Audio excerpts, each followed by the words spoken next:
मैं हूं आपके साथ मोहम्मद कमर खान। खबरों की शुरुआत करेंगे, लेकिन सबसे पहले बात करेंगे रायपुर से आने वाली बड़ी खबर को लेकर। लोकसभा चुनाव को लेकर बीजेपी की तैयारी तेज। बीजेपी ने बनाए 3 क्लस्टर प्रभारी। बीजेपी हर विधानसभा में खोलेगी कार्यालय। बीजेपी ने क्लस्टर प्रभारियों को सौंपी है जिम्मेदारी। निचले स्तर तक जाने की बनाई गई है रणनीति। इस वक्त की बड़ी खबर है, आपको बता दें, रायपुर से आ रही है। बीजेपी लोकसभा चुनाव जीतने को लेकर कोई कसर छोड़ना नहीं चाहती और ऐसे में सत्ता और संगठन के सहारे लगातार रणनीति पर मंथन हो रहा है। लोकसभा चुनाव को लेकर बीजेपी की तैयारियां तेज हो गई हैं। बीजेपी ने 3 क्लस्टर प्रभारी बनाए। बीजेपी हर विभाग में खोलेगी कार्यालय। बीजेपी ने क्लस्टर प्रभारियों को जिम्मेदारी सौंप दी है।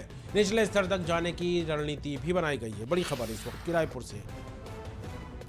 लोकसभा की सभी छत्तीसगढ़ की 11 की 11 सीटें जीतने को लेकर बीजेपी लगातार रणनीति पर काम कर रही है और इसी के मद्देनजर देखा जाए तो क्लस्टर बनाने की तैयारी यहां पर हो गई है और लोकसभा चुनाव की तैयारियों में एड़ी चोटी का जोर लगाती नजर आ रही है भारतीय जनता पार्टी। बीजेपी ने 3 क्लस्टर प्रभारी बनाए हैं और बीजेपी हर विधानसभा में कार्यालय खोलेगी। बीजेपी ने क्लस्टर प्रभारियों को जिम्मेदारी भी सौंपी है। निचले स्तर तक जाने की रणनीति बनाई जा रही है। आपको बता दें, मिशन 11 लेकर जो है भारतीय जनता पार्टी छत्तीसगढ़ में आगे बढ़ती दिखाई दे रही है और ऐसे में कुशल रणनीति को आकार देने के लिए सत्ता और संगठन का तालमेल बैठाकर बीजेपी एक रणनीति के आधार पर काम यहां पर करती दिखाई दे रही है।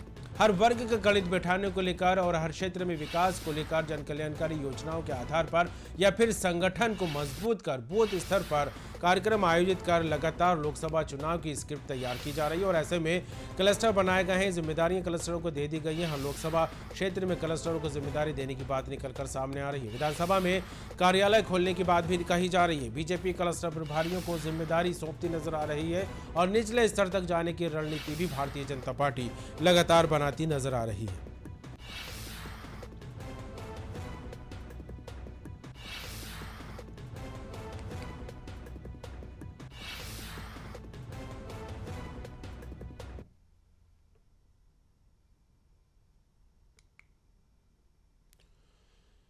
मिशन 2024 यानी लोकसभा चुनाव, इसके मद्देनजर मिशन 11 यानी कि 11 लोकसभा सीटें छत्तीसगढ़ की फतेह करने को लेकर बीजेपी एड़ी चोटी का जोर लगाती नजर आ रही है और ऐसे में पुख्ता रणनीति को आकार दिया जा रहा है, खाका तैयार किया जा रहा है और होमवर्क लगातार दिग्गज नेताओं को यहां पर दिया जा रहा है और ऐसे में उसी होमवर्क के आधार पर गणित बैठाने की पुरजोर कोशिश होती दिखाई दे रही है। बीजेपी ने क्लस्टर बनाए हैं और ऐसे में उनको जिम्मेदारी देने की बात निकलकर सामने आ रही है। बीजेपी ने क्लस्टर प्रभारियों को जिम्मा सौंप दिया है। निचले स्तर तक जाने की रणनीति बनाई जा रही है और हालांकि बूथ स्तर से लेकर कार्यकर्ताओं से लेकर आला कमान तक देखा जाए तो लगातार लोकसभा चुनाव के मद्देनजर एक्टिव मोड में नजर आ रहे हैं।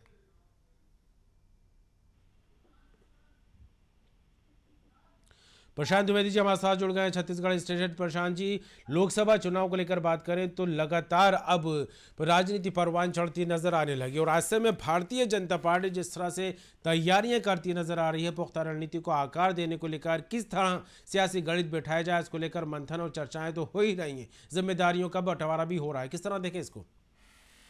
देखिए, निश्चित तौर पर बीजेपी जो है क्लस्टर लेवल पर चुनाव की तैयारियां शुरू कर दी है। अगर हम चुनाव का रण जीतने की बात करें तो बीजेपी लोकसभा जो है 11 सीटों के लिए रोड मैप बनाकर काम किया जा रहा है।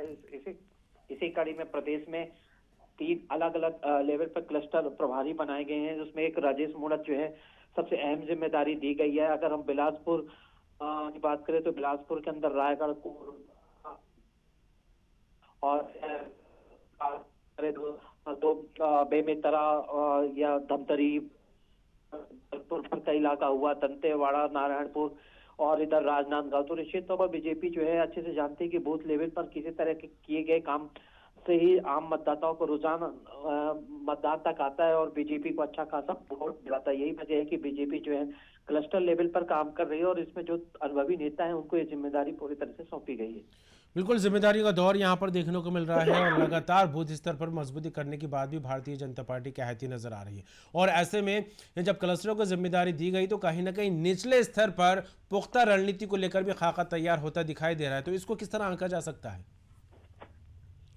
देखिए, अच्छे से पता है कि बीजेपी जो है, बीजेपी की हमेशा से चुनाव जीतने की रणनीति जो हुई है ग्राउंड लेवल पर ही जी। सजा के रखी है। यही वजह है कि क्योंकि जो निचले दर्जे का मतदाता होता है वही मतदाता जो है जनता को खींचकर बूथ तक ले जाते हैं। और जिस तरह से गारंटी योजना की बात करें तो बहुत कम समय है कि मोदी की सरकार को जिस तरह से, या छत्तीसगढ़ सरकार ने भी हाल में बजट में भी एक बड़ा अमाउंट है जो तमाम जिस तरह से वादे किए गए थे लोकसभा इलेक्शन को लेकर, तो उसको तमाम तरह के आम लोगों तक पहुंचाना। तो यही वजह है कि जब क्लस्टर लेवल पर बात होती है, उनका वो बनता है, तो बूथ लेवल पर ही कार्यकर्ता वहाँ पे एग्री तैयार होते हैं और तमाम योजनाओं को बताते हैं। उसकी बड़ी वजह ये भी है कि कांग्रेस का भी यहाँ पे न्याय यात्रा चल रहा है और कांग्रेस ने भी तमाम एक तरह से अगर करें तो बीजेपी की रणनीति को लेकर ही यहाँ पे काम कर रही है। इसलिए बीजेपी जो 11 लोकसभा सीट थी, पिछली बार एक जीती थी और 400 प्लस का जो पार है, तो इस बार पूरी तरह से उन एक सीट पर फोकस है जो सीटें बीजेपी हारी थी। बीजेपी तो यही मान के चल रही कि 10 सीटें तो उनकी है, लेकिन जो एक सीट पर हार मिली थी वो एक सीट कौन सी हो सकती है? ये बस्तर का इलाका भी हो सकता है, कोरबा इलाका हो सकता है।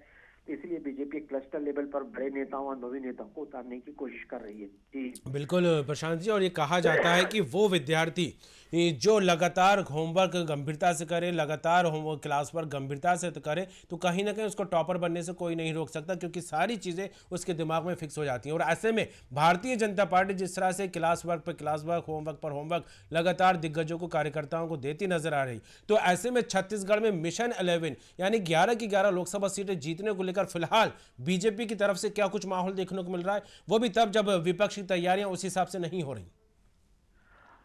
देखिए, अभी हाल ही में एक खबर आई थी कि संगठनात्मक रूप से जो बैठकों का दौर शुरू था, उस पे फरवरी की फर्स्ट वीक में ही 4 प्रत्याशियों का ऐलान कर दिया जाएगा। जी। लेकिन मेन जो है बस्तर का इलाका है, और ये भी बात सामने आ रही थी कि क्या जो विधानसभा में जीते हुए बड़े नेता हैं, क्या उनको भी लोकसभा में उतारने की तैयारी होगी, या लोकसभा के जो पुराने चेहरे हैं उन्हीं चेहरों पर फिर से दांव लगाया जाएगा। तो अभी इस बात को लेकर जो मंथन का दौर जारी था, तो ऐसे में निश्चित तौर पर जो बड़े नेता हैं जैसे राजेश मूणत हैं, अमर अग्रवाल हैं, जी। इनको जमीनी स्तर पर क्लस्टर लेवल पे अलग दायित्व को जिम्मेदारी दी गई है, क्योंकि विधानसभा वाइज इनको अच्छी खासी पकड़ है उस क्षेत्र का। और बिलासपुर खासकर ये देखा जाता है कि बिलासपुर संभाग का जो जोन है, ये बस्तर का जो जोन है, सरगुजा का है, राजनांदगांव है, इस तरह से अलग अलग जोन बांटे गए हैं। इन सभी जगहों की जो सीटों की संख्या है या वहाँ के जो चुनावी परिणाम है हमेशा से अलग होते हैं।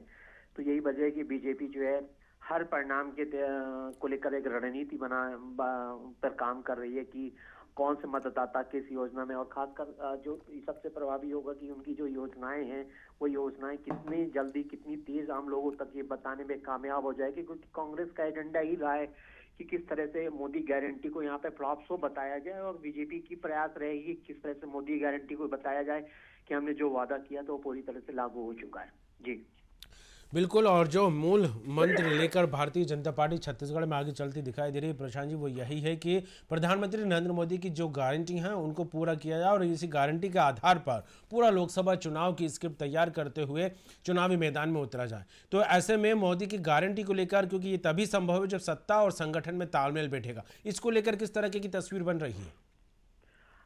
बीजेपी सत्ता और संगठन को लेकर हमेशा से मजबूत स्थिति में रही है रणनीति तैयार करने में, और कांग्रेस विफल रही है। उसी का फायदा जो है बीजेपी हमेशा से उठाती रही। देखेंगे कि जिस तरह से बीजेपी जो है अपनी रणनीति को लेकर संगठनात्मक रूप हो या सत्ता के रूप में हो या कार्यकर्ता के रूप में हो, अलग अलग रणनीति बना रही है, अलग अलग दौर में मीटिंगें कर रही है। और सबसे बड़ी बात यह है कि इनकी जो बैठकों का दौर हो रहा है वो संभागीय स्तर पर हो रहा है, जिले स्तर पर हो रहा है। तो ऐसे में एक आम कार्यकर्ताओं को भी मैसेज जाता है कि ये बीजेपी जो है केवल बड़े दफ्तर वातानुकूलित खोखे में इनके बड़े निर्णय नहीं लिए जाते हैं, वो निर्णय जमीन स्तर पर भी लिए जाते हैं। और ये पार्टी जो जमीनी स्तर की पार्टी है, कार्यकर्ताओं की पार्टी है। लेकिन कांग्रेस यहीं से बड़ी चूक होती है, क्योंकि देखिए कांग्रेस में अभी तक ऐसी कोई भी रणनीति या किसी तरह की जी। कोई बैठक नहीं हुई है। अभी भी विधानसभा में जो हार की वजह हुई है उसको लेकर अंदर खाने में नेता जो है अक्सर विरोध आते रहते हैं, नोटिसों का दौर जारी है। तो कांग्रेस तो भी बहुत पीछे है बीजेपी के मुकाबले। और माफ कीजिएगा, बीजेपी अपनी रणनीति बना रही है, छोटे छोटे कार्यकर्ताओं से मुलाकात कर रही है, सीट सिलेक्शन को लेकर, उन प्रत्याशियों को लेकर भी चयन किया जा रहा है कि कौन सा प्रत्याशी किस तरह का है। और खासकर एक खेमा जो होता है, जातीयता के आधार पर भी बहुत सी चीजें समीकरण देखी जाती हैं, तो वो समीकरण भी देख रहे हैं, क्योंकि बीजेपी का जो है इस बार 10 में नहीं 1 की गारंटी है कि 1 को किस तरह से लिया जाए, क्योंकि बीजेपी तो ये मान के चल रही है कि 10 तो उनके, जो 1 सीट जी। लगातार 2 बार से वो हारते आ रहे हैं, इस बार वो भी जीते। जी। बिल्कुल प्रशांत जी, और सबका साथ सबका विकास ये बीजेपी का मूल मंत्र है। तो कांग्रेस अक्सर ये कहती नजर आती है कि कांग्रेस का हाथ सबका साथ, हालांकि नारे अलग अलग हैं, मतलब दोनों ही दलों के इस नारों का सेम निकलकर सामने आता है, सबके साथ होने की बात। और ऐसे में जब चुनाव नजदीक आते हैं तो जाहिर से बात है मुद्दों को भी परवान चढ़ाया जाता है, विपक्ष सरकार को घेरने की पुरजोर कोशिश करता दिखाई देता है। तो ऐसे में इस बार अगर देखा जाए छत्तीसगढ़ में लोकसभा चुनाव के मद्देनजर किस तरह के जो है मुद्दे उनके चलते सियासी रंग चढ़ता नजर आ रहा है। देखिए, छत्तीसगढ़ में जो हमारे हमेशा से ना एक स्थानीय मुद्दे ही हावी रही हैं। जी। यहाँ बहुत ज्यादा किसी हिंदुत्व को लेकर हमेशा से ऐसी बात नहीं रही है, लेकिन इस बार का इलेक्शन जो है, जो परिणाम आए हैं, वो कहीं ना कहीं ये बात जरूर इंगित कर रहा है कि अब छत्तीसगढ़ भी हिंदुत्व की विचारधारा से पीछे नहीं हो रहा, क्योंकि बीजेपी जो है एक लगातार शुरू से, आपको याद होगा कि कवर्धा के अंदर भी हिंदुत्व का विचारधारा की शुरुआत हुई थी और काफी कुछ दंगे फैले थे। इसके अलावा बेमेतरा में भी देखिए कि एक साहू परिवार से बच्चे को मार दिया जाता है और उसमें उनकी टिकट दिया जाता है और फिर उसके बाद वो विधायक भी चुन के आ जाते हैं। तो ये समीकरण भी बीजेपी के जहन में अच्छे से बात होगी और यही वजह है कि कांग्रेस में जब भूपेश बघेल जो है हिंदुत्व विचारधारा को लेकर ही आगे बढ़ रहे थे, लेकिन कहीं ना कहीं वो इस विचारधारा में फ्लॉप रहे और बीजेपी जो है एक तरह से इसका ब्रांड बन चुका है कि अगर हिंदुत्व की बात होती है तो बीजेपी ही उसका एक आइडियोलॉजी और उसका एक बड़ा ब्रांड है। तो बीजेपी भी अच्छी तरह से जानते हैं कि हमें विकास के साथ साथ एक आस्था और संस्कृति का भी यहाँ पे दोनों का डाइट प्लान रखना पड़ेगा, ताकि लोगों को इसको बारे में अच्छे से उनको हजम हो। और यही वजह है कि राम मंदिर के मामले में हो, अयोध्या के मामले में लगातार यहाँ पे फ्री राम लला के दर्शन कराए जा रहे हैं। इसके अलावा वो तमाम जो छत्तीसगढ़ से राम से जुड़ी हुई चीजें हैं उनको डेवलप किया जा रहा है, संस्कृति डेवलप किया जा रहा है, अलग अलग मंत्रियों को अलग अलग जगह पे उतारा जा रहा है, क्लस्टर वाइज बनाए जा रहे हैं। तो बीजेपी पूरी तरह से उस रणनीति का हिस्सा मानकर चल रही है कि किस तरह से बीजेपी इस बार जो है कांग्रेस का सुपड़ा साफ कर दे और 11 शून्य से इस बार लोकसभा जो है अपने झोली में डाल ले। चलिए, बिल्कुल देखने वाली बात होगी, दोनों ही दल अपने अपनी रणनीति को आकार देने में लगे हैं। किसकी रणनीति कारगर साबित होगी वक्त बताएगा। फिलहाल बहुत बहुत शुक्रिया तमाम बात के लिए। तो कुल मिलाकर देखा जाए भारतीय जनता पार्टी लगातार एक्टिव मोड में है और ऐसे में लोकसभा चुनाव जीतने के लिए अड़ी चोटी का जोर लगाती यहाँ पर नजर आ रही है। रणनीति पर मंथन हो रहा है, चर्चाएं हो रही हैं, जिम्मेदारियों का बंटवारा भी हो रहा है। और अब भारतीय जनता पार्टी ने जो है क्लस्टर बना दिए हैं, 3 क्लस्टर प्रभारी बना है, विधानसभा में कार्यालय भी खोले जाएंगे और बीजेपी ने क्लस्टर प्रभारियों को जिम्मेदारियां भी सौंप दी हैं। निचले स्तर तक जाने की रणनीति पर जो है बारीकी से काम हो रहा है। यहाँ पर बूथ मजबूत करने को लेकर लगातार जो है खाका तैयार किया जा रहा है और समय समय पर यहाँ पर कार्यकर्ताओं को भी बूस्ट अप किया जा रहा है। अब फिलहाल देखने वाली बात होगी कि चुनाव नज़दीक है और ऐसे में जो रणनीति बनाई जा रही है वो कितनी कारगर साबित होती है।